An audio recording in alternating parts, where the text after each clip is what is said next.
Bien, estamos ya de vuelta. Entonces, aclarado entonces el tema de cómo generar las matrices LUD, la triangular inferior, la triangular superior y la matriz diagonal a partir de la matriz de coeficientes del sistema de ecuaciones, ¿ok? Simplemente lo que hay que hacer es definir un bucle.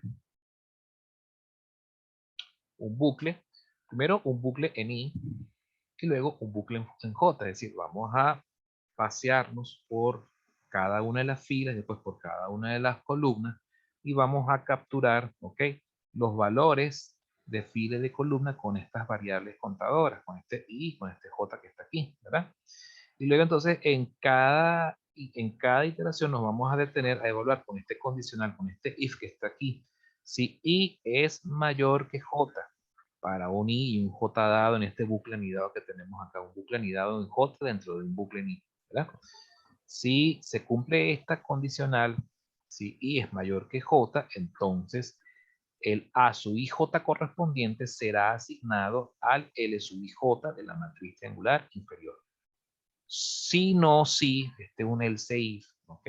Si no, si, entonces se pone como segunda condicional.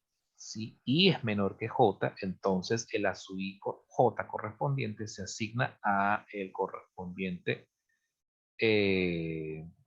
al componente correspondiente a la matriz triangular superior.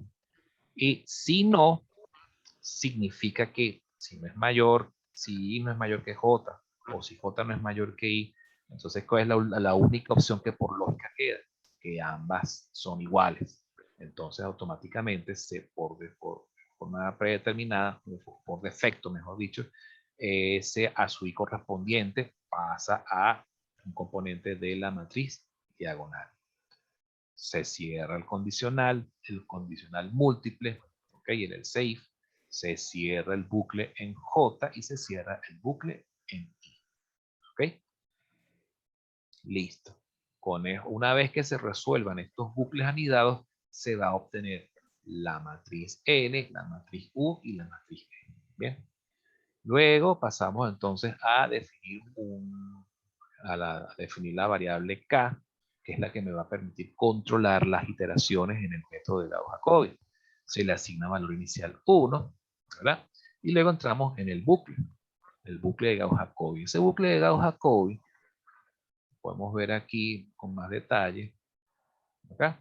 Dice que en el método de Gauss-Jacobi hay que ingresar el matriz de coeficiente, el vector de términos independientes, que es un vector vertical, ojo con eso, eh, la estimación inicial del vector solución, el vector X, el vector incógnita, y el epsilon del criterio de parada.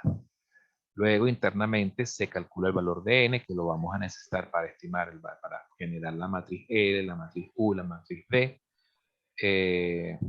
dependiendo, porque bueno, este es un diagrama de flujo en Visual Basic, donde en Visual Basic la sintaxis de los bucles, los do while, los do until, requieren que la evaluación del criterio de parada del bucle se haga al comienzo. ¿Ok? En Octet no hace falta. Entonces, por supuesto, como esto estaba diseñado para Visual Basic, te pide que se calcule la norma. Entonces había que definir la norma. Pero en Octet no hace falta evaluar la norma. ¿Ok? Se puede, ¿por qué? Porque la sintaxis de Octet permite que el criterio de parada se evalúe al final. Al final. ¿Ok? Entonces nos obviamos la norma, pero sí hay que crear la variable K. ¿Ok? Para controlar las iteraciones. Que a su vez también nos permite controlar qué cosa.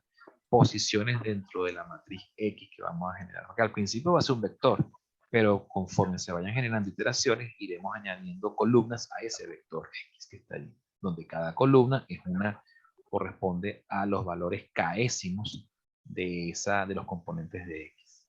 ¿Ok? Luego entramos en el bucle, se calcula los nuevos componentes o los componentes k más 1 de X, de ese vector X, se calcula la norma, se incrementa el valor de K en una unidad, se evalúa el criterio de parada.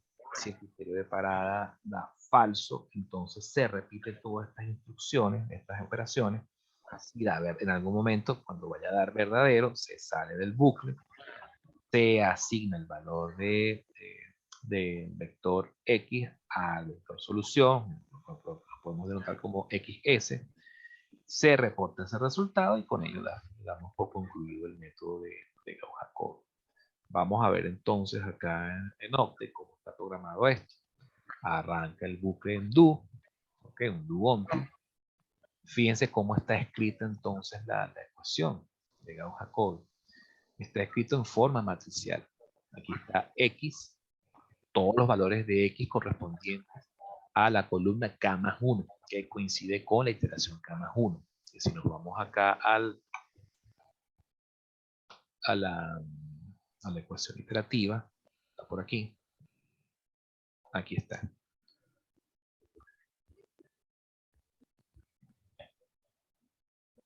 Aquí se ve. Fíjense que aquí tenemos X en K más 1, X en K más 1 es igual a inverso de B. Inverso o la matriz inversa de la diagonal, multiplicando a B menos la suma de L más U, ¿okay? Por el vector X, pero en la columna K. ¿Okay? Que por supuesto al principio este va a ser, cuando es la primera vez que se ejecuta, K vale 1. ¿Ok? Y aquí lo que estamos obteniendo son los componentes en la columna K más 1. Es decir, en la segunda columna, en la columna 2. ¿Ok? Se calcula la norma. Aprovechamos de calcularla de una vez aquí en el bucle. ¿Ok? Haciendo la raíz cuadrada de la suma de los cuadrados de la diferencia en la posición K más 1 y en la posición K de los componentes del vector X. ¿Verdad? Ese valor lo almacenamos y después entonces incrementamos el valor de K en 1. ¿Ok? Evaluamos el criterio de parada.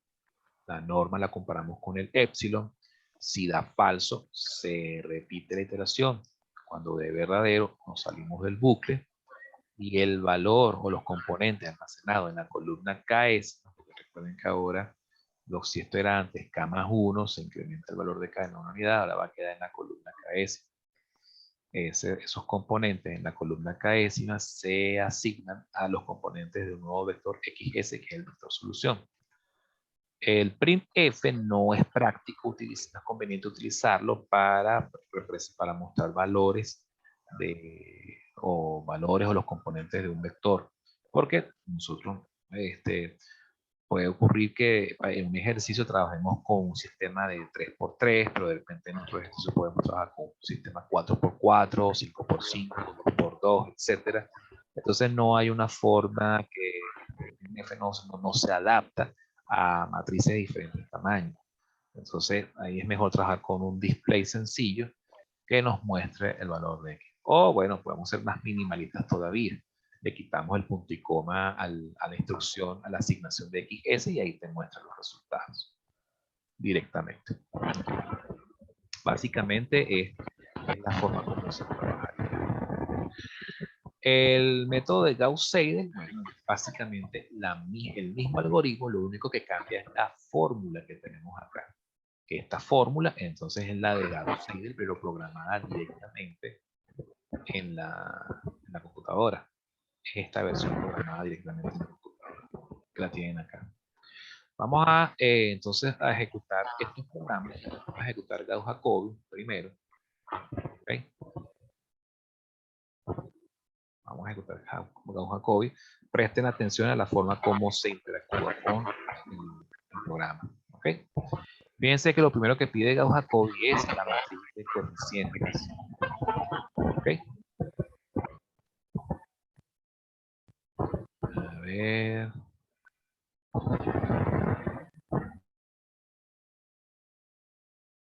Entonces, ¿cómo ingresamos la matriz de coeficientes?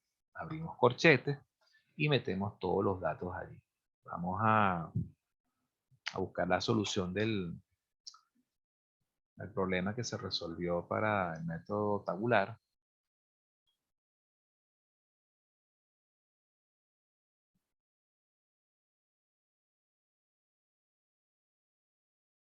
Utilizaremos el que ya está pivoteado por filas, ¿ok? Bueno, vamos a hacer algo bien simpático. Vamos a utilizar el original para que vean qué ocurre si trabajamos con el sistema original, el que no está pivoteado, el que no es diagonalmente dominante. ¿Ok? Para ello, vamos a compartir pantalla, separar la pantalla para que se pueda ver mejor. Ya, tengo que medio acomodar esto un poquito. Aquí está. Bien, vamos a ponerlo así. Así. Ok, entonces fíjense, ¿qué pasa si yo no pivoteo? Si yo no pivoteo la matriz para que quede diagonal dominante, diagonalmente dominante. Vamos a ver qué barbaridad sucede. 0.5 espacio, 5 espacio, menos 0.1, punto y coma, 1 espacio, 2 espacio, 5. Recuerden que en la primera clase de laboratorio, ¿ok? Se les enseñó cómo trabajar con matrices, ¿ok? Si no se acuerdan o no pudieron asistir a la clase o no han visto la clase, les aconsejo que la revisen. Los videos están montados ¿cómo se llama esto? Están en YouTube, están compartidos en módulo 7 y lo tienen también a la mano en el grupo de WhatsApp, ¿ok? Bien, entonces ahora ingresamos y ahora nos pide los componentes del vector de términos independientes. Abrimos corchete, entonces tenemos, atención con esto, hay que meter estos componentes como si fuesen arreglos verticales, porque si ingresamos esto como arreglos horizontales van a ocurrir errores asociados a el incumplimiento de las reglas de multiplicación matricial. Aquí hay que hacer arreglos verticales. Ojo con eso. Pues 4, punto y coma, menos 2, punto y coma, y 2. Cerramos corchete, ingresamos ese vector vertical, nos pide la estimación inicial del vector X. Esa estimación inicial, como no tenemos una, el enunciado no nos ofrece ninguna estimación inicial, nosotros colocamos como estimación inicial el origen de coordenadas. ¿Ok? Ingresamos y metemos el epsilon. Y fíjense qué sucede. Fíjense que como no pivoteamos eso, ¿verdad? La matriz no es diagonalmente dominante, ¿qué sucede? Está parpadeando esto todavía, no arroja resultados. Si le damos control C, quiere decir que entró en un bucle infinito, no está convergiendo, el método divergió, entró en divergencia. Entonces, ¿cuántas iteraciones llevó a cabo mientras yo estaba hablando? Vamos a teclear K, que es la variable que controla las iteraciones, y fíjense, el tiempo que estuve yo viendo que no terminaba de converger, etcétera, efectuó 40.060 iteraciones.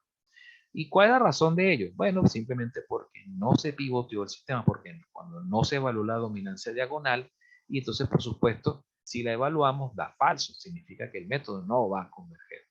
Si hubiesen hecho este ejercicio a mano, sin pivotear, ¿verdad? Sin hacer el pivoteo correspondiente para asegurar dominancia diagonal, estuviesen en la cuarta, quinta, sexta iteración y no converge nunca el problema, ¿ok?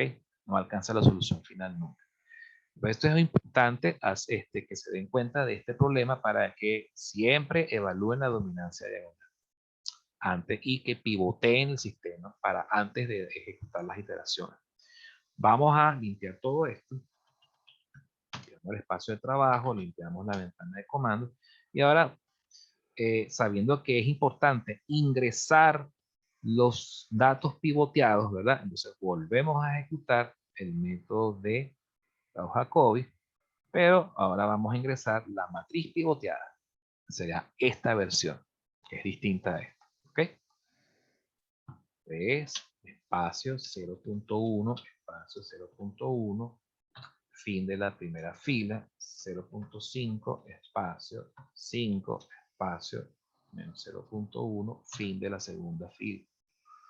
1, espacio, 2, espacio, 5, fin de la matriz. Le damos Enter. Luego ingresamos el arreglo vertical, ¿ok? De los términos, los componentes del vector de términos independientes. 4, fin de la primera fila. menos 2, fin de la segunda fila, 2, fin del vector. Luego los componentes de la solución, de la estimación inicial del vector solución. 0, fin de la primera fila, 0, fin de la segunda fila, 0, fin del vector. Epsilon 0.01. Y ahí sí tenemos este resultado. Ahí sí nos da el resultado correcto. Vamos a evaluar qué tan buena es esta solución. ¿Cómo podemos evaluar qué tan buena es esta solución? Pues simplemente agarramos la matriz A, la multiplicamos por el vector XS y fíjense el resultado que arroja. Si comparamos esto con los componentes del vector de términos independientes, fíjense que se parecen bastante, se acercan bastante. ¿Okay? Si nosotros agarramos y calculamos el delta, sería B menos A por XS. Fíjense la diferencia. ¿Podemos obtener mejores estimaciones? Sí. ¿Cómo se obtienen mejores estimaciones? Utilizando un epsilon más pequeño. Un epsilon, por ejemplo, de doble de pequeño que este, sea de 1 por 10 a la menos 4, por ejemplo. Vamos a hacerlo. Vamos a volver a ejecutar esto. La hoja COVID. Ingresamos. Bueno, lo tenemos aquí programado. Tenemos A, tenemos B, está en la memoria. X, tenemos, es decir, copio y pego.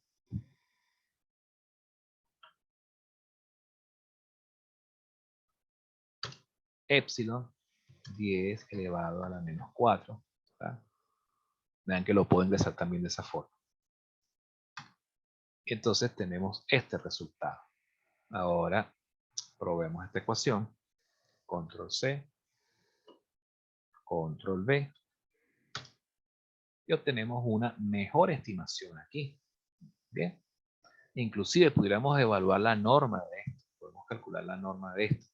Esa norma.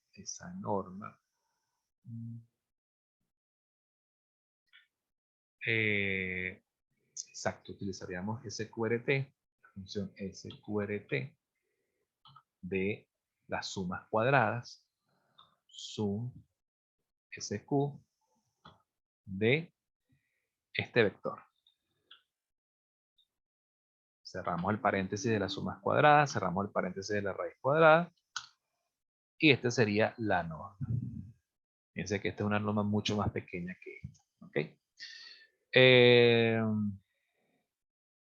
Y así sucesivamente podemos nosotros ir haciendo comprobaciones de a ver qué tan buena es la estimación, porque como recordarán, este es un método iterativo y los métodos, este tipo de métodos solo ofrecen aproximaciones, no ofrecen el resultado exacto, como sí lo hacen los métodos determinísticos como Gauss-Jordan o descomposición LU. ¿Ok? Por lo tanto, es conveniente estar en cada salida, cuando termina de ejecutarse estos métodos iterativos, siempre es bueno comprobar el resultado para saber qué tan bueno es en términos de lo que es los criterios de precisión, de exactitud y precisión que se tengan para un determinado problema. Bien. Vamos a probar entonces el método de Gauss-Seidel, rapidito, ¿okay? Con el mismo problema. Bueno, para poder aplicar el método de Gauss-Seidel sería bueno saber cuántas iteraciones se llevaron a cabo. Vamos a escribir K-1. Fíjense que con un epsilon de 10 a la menos 4 se efectuaron 6 iteraciones. Vamos a ejecutar Gauss-Seidel y después evaluamos K-1 para saber cuántas iteraciones se llevó a cabo con Gauss-Seidel. ¿Okay? Vamos a editor, buscamos Gauss-Seidel, ejecutamos. Me pide la matriz A, sería la misma matriz A del problema. Mismo vector B. X, este mismo X que está aquí. Epsilon, vamos a tomar este mismo epsilon. Y fíjense que nos arroja este resultado. Vamos a ver K. menos 1. ¿Cuántas iteraciones efectuó?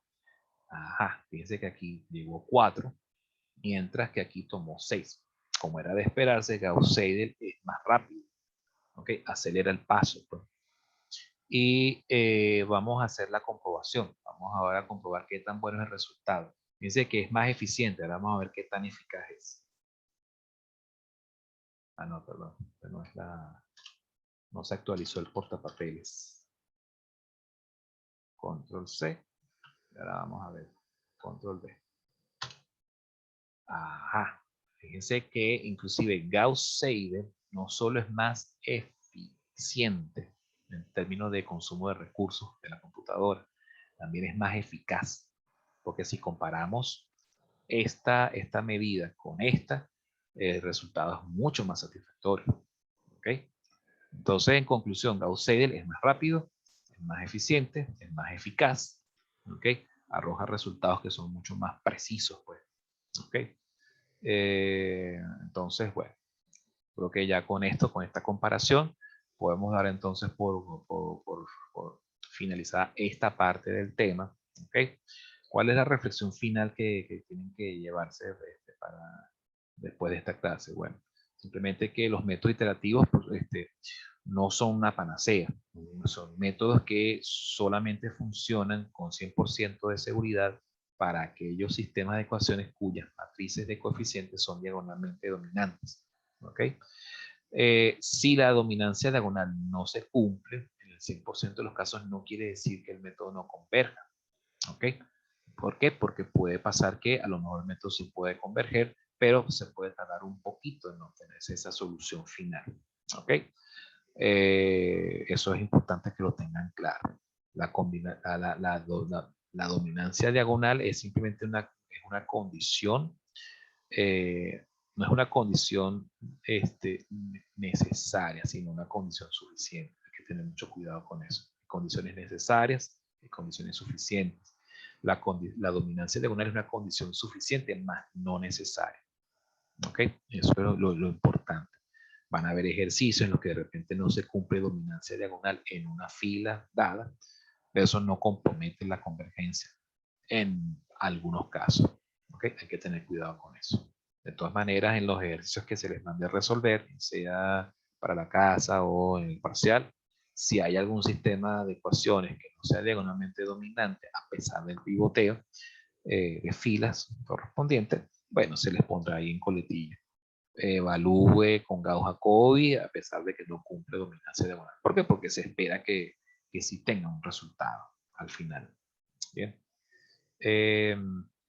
Estos métodos también están susceptibles a que puedan tener eh, mejores resultados si se incrementa ¿cómo se llama? Si se hace más pequeño, mejor dicho, el valor de epsilon, ¿ok? Porque el epsilon, al igual que en los métodos para solucionar raíces de ecuaciones no lineales, mientras más pequeño sea el epsilon, más iteraciones requiere, ¿ok?